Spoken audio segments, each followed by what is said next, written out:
E aí, meus queridos, tudo bem com vocês? No vídeo de hoje a gente vai trocar uma ideia sobre as ações da Movida. A gente vai olhar alguns indicadores fundamentalistas das ações, a gente vai pegar o histórico de lucratividade dos últimos anos para a gente projetar um dividendo para o futuro.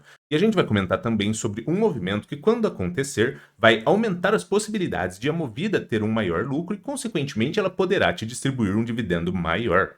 Mas é claro que nada do que for dito aqui vai ser uma recomendação de investimentos. Mas se você já curtiu a ideia desse vídeo, senta o dedo aí no like, se inscreve no canal e compartilha com a galera para o canal crescer. Quando você dá o like, se inscreve, comenta, o YouTube entende que o canal está te acrescentando de alguma forma e ele distribui para mais pessoas, então fortalece aí. E comenta aqui embaixo se você já investe nas ações e qual preço tu considera interessante para cogitar se expor.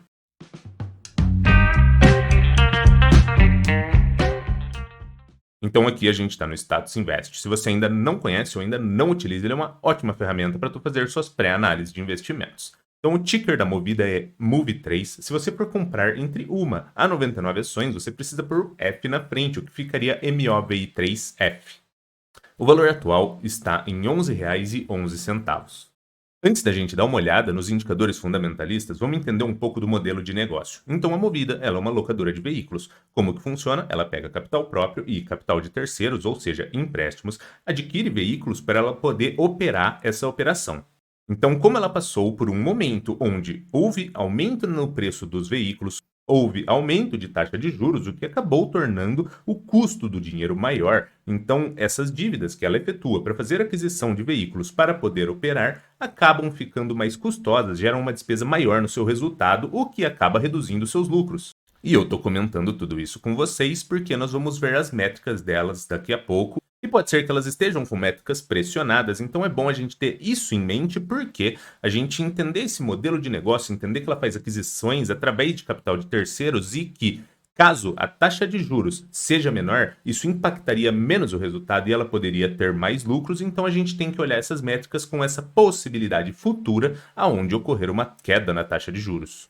Então aqui na parte do dividend yield ela está na casa de 5. Não é um dividend yield muito agradável, mas a gente tem que pensar sobre aquele lado de que ela é uma empresa que ela ainda está fazendo expansões. Então ela tem muito para crescer de receita e consequentemente de lucratividade. Ou seja, uma empresa que ela tem muito para crescer ainda, já estar te pagando 5% pode ser atrativo. E quando a gente olha aqui no histórico do tempo, nós vemos que em 2022 ela pagou dividendos mais interessantes do que esse. Na parte aqui de preço, o lucro está na casa de 12,6. Esse daqui significa o seguinte, que caso ela mantiver as lucratividades e distribuir a totalidade, ou seja, 100%, em 12 anos e meio, mais ou menos, você teria o retorno do seu investimento. É uma métrica ruim, mas entra naquele detalhe que eu comentei com vocês. Isso daqui é preço-lucro, ou seja, é uma foto no tempo. Caso o lucro dela aumente, essa métrica iria diminuir, o que tornaria o retorno do seu investimento em um espaço de tempo menor. E é o mesmo detalhe para uma empresa que ainda tem expansão e está em um momento complexo por conta dessa alta de taxa de juros, uma métrica de PL de 12 não é muito ruim. Porque em um cenário onde a lucratividade dela dobre, essa métrica aqui cortaria pela metade e acabaríamos tendo um PL próximo de 7. E como a gente comentou sobre o modelo de negócio onde ela precisa bastante de capital de terceiros para poder fazer aquisições e operar o negócio, a gente vai olhar aqui a parte do endividamento dela. A dívida líquida sobre EBITDA está em 3,19.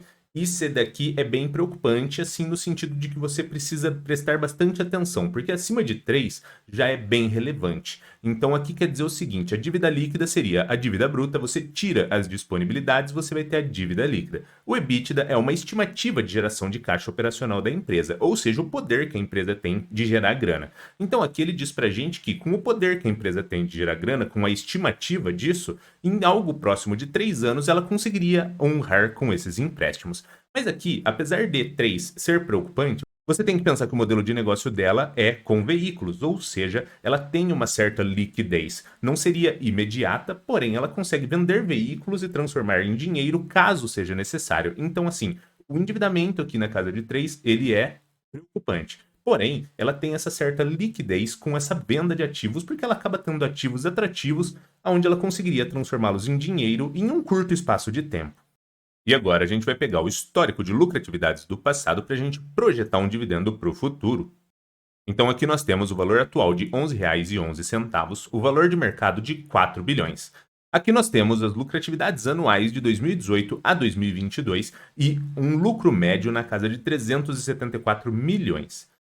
Com base nesse valor de mercado atual de R$ 11,11 e caso gerasse essa lucratividade média de 374 milhões, teríamos uma métrica de PL na casa de 10,75, que também não seria ruim, entra naquele contexto igual eu comentei, uma empresa que está em expansão, ela poderia aumentar lucratividades, conforme houver essa queda de taxa de juros, ela também poderia tirar esse peso da despesa financeira e aumentar lucratividades, então seria uma métrica bem interessante por se tratar de uma empresa que ainda tem muito para entregar.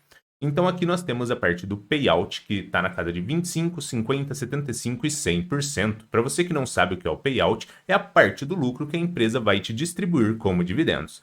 Então, caso ela gerasse essa lucratividade média de 374 milhões, com um payout de 25%, você teria um dividendo de 2,33.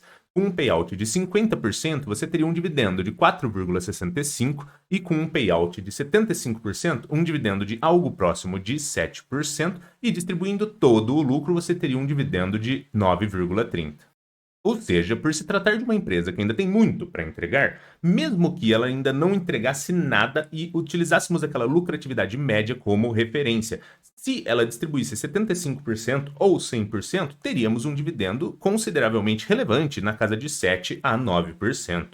E agora a gente vai dar uma olhada naquele movimento que eu comentei que quando ocorrer, porque ele vai, a gente só não sabe exatamente quando, mas provavelmente agora nos próximos trimestres, a lucratividade da Movida poderá aumentar e te trazer a possibilidade de ter dividendos ainda maiores. Aqui a gente está no resultado da DRE consolidada de 2022 da Movida. A DRE, para quem não sabe, é um demonstrativo contábil onde contém receitas, custos, despesas e, no final, lucratividade ou prejuízo de uma ação. Então aqui a gente está no consolidado e a gente consegue visualizar que ele tem 3 colunas aqui, 2020, 2021 e 2022. O ponto que eu queria tratar com vocês é sobre a possibilidade da queda de taxa de juros, porque quando ela acontecer, vai tirar esse peso da despesa financeira dos resultados de muitas empresas, e uma delas é a Movida. Ou seja, quanto mais endividada a empresa estiver, melhor será para ela com essa queda de taxa de juros, porque daí ela vai ter um empréstimo mais barato e ela vai ter uma despesa financeira menor atrapalhando o seu resultado.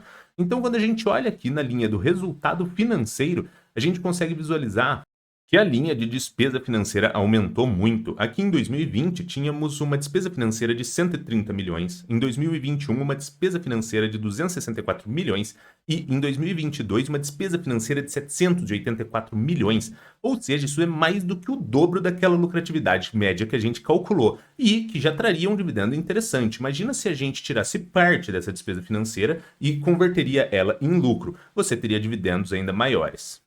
Com base no que a gente viu, quer dizer que a despesa financeira da Movida aumentou dessa forma simplesmente por conta da taxa de juros? Não, porque tradicionalmente a empresa pode ter um aumento nessa despesa financeira de duas formas. Uma delas, sim, é com esse custo do dinheiro no tempo, como a taxa de juros ela ficou maior, você teve um custo maior de despesa financeira, e isso atrapalha o resultado. Mas uma outra forma também é, como ela é uma empresa que está em expansão, ela pode ter aumentado seus endividamentos. Então, se ela teve mais dívidas, ela também vai ter mais despesa financeira. Então, essa linha de despesa financeira é um somatório desses dois fatores. Ou seja, com base em tudo que a gente já viu, essa despesa financeira ela aumentou muito por conta desses dois fatores, esse aumento de endividamento e esse aumento de taxa de juros. Mas, mesmo que a empresa continue se endividando ao longo do tempo, só com essa queda na taxa de juros já faria com que tivéssemos um resultado, uma possibilidade de resultado melhor por conta dessa queda na despesa financeira, o que impactaria menos o resultado e abriria margem para lucratividades ou novos investimentos. Então, só para a gente finalizar, sobre a parte dos indicadores fundamentalistas, eles não são os melhores. Porém, se levarmos em consideração que ela é uma empresa em crescimento, ela estaria sim apresentando resultados de dividendo e de preço-lucro interessantes. Na parte da dívida, a gente viu que tem que tomar um pouco de cuidado com essa questão do endividamento dela em relação ao EBITDA. Porém, entra naquele detalhe: é preocupante? Sim. Porém, em um cenário complexo, ela teria ativos que conseguiriam ter uma certa liquidez. Ela conseguiria fazer essa conversão de veículos para grana em um espaço de tempo até que reduzido e acabaria honrando com essas obrigações. Na parte do dividendo projetado, a gente conseguiu visualizar que, mesmo que parassem esses investimentos e entregasse essa lucratividade média e não ocorressem expansões, Ela seria capaz de entregar um dividendo interessante ali na casa de 7 a 9%, isso em um cenário onde ela efetuasse essa distribuição com payouts de 70% para cima.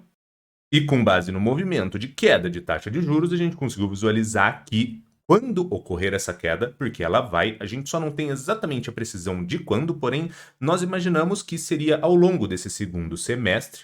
Essa queda iria começar a tornar o custo do dinheiro um pouco mais barato, e ao longo desse processo ela teria um impacto cada vez menor de despesa financeira em seu resultado, o que abriria margens ou para novos investimentos, o que poderia potencializar a operação ao longo do tempo, ou para aumento de lucratividades que se destinariam em dividendos.